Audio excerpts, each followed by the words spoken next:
Good morning, it's Chris here from Serene Education with the update of the four majors analysis for the 11th of October. I'm just looking at the US dollar against the Swiss franc this morning on a longer time frame setup. Looking at a weekly, a daily, a 4-hour and hourly chart. Just having a look at the weekly to start with. You'll notice that you could see this huge sell-off we've seen since early June this year. And you'll notice that it's got stronger as the weeks or months have gone on for this pair.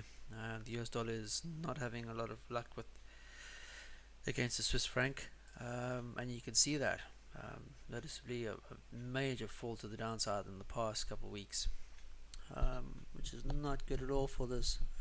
Since it's failed to break higher in early June, you notice that it was trading to the underside of this 50-period moving average and subsequently moving south, and then it broke and pulled back, and then we've just seen it sell quite a lot since then. I just want to see if I could actually see the bottom out. If we zoom out, you'll notice that just recently we broke the all-time low for this, just above the 0.9750 area, or just below that. And what we're doing now, you can see the market's open this week very indecisive, but it's still early days. We could see this, it's still the first day, so I wouldn't read much into that. We could see it fall even further. Let's have a look at the daily time frame next.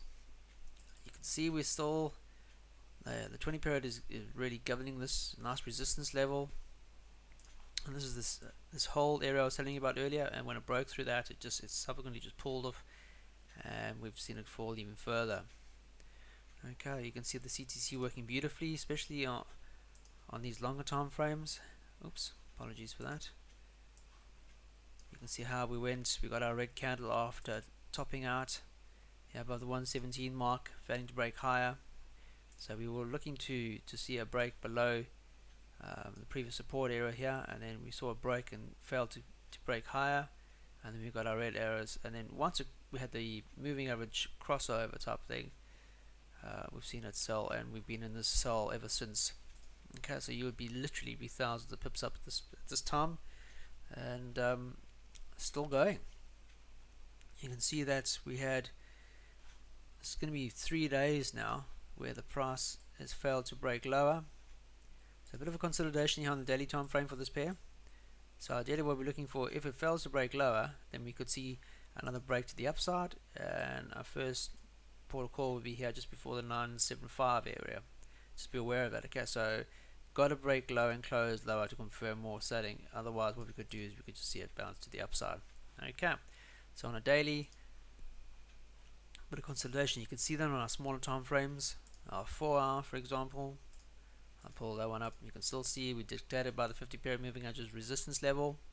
So ideally we want to see a break above this resistance level to see further upside movement, but you can see that we failed to break lower, and subsequently we're in a holding pattern at the moment. Okay, 20 period is still governing at the moment on this 4-hour time frame. You can see the CTC is very much in a sell signal, and if you had sold after a previous break of either this one or our daily here, we would be definitely in a short position as we speak. Okay, so got to wait for the break of this. Ideally, if you want to see more selling, we need to see a break and close lower than the support level here, just below the 960 area. Ideally, if you want to see a break higher, then it would need to break higher than the support area here. Well, above 970 would be ideal for long sides. Okay, holding pattern hourly entry candle. You can see we're moving sideways now. Swings to the upside, or there we go, major support along there. Stays above that area and breaks higher, then we could see a push to the upside of the 200 period moving average being our first target at 970.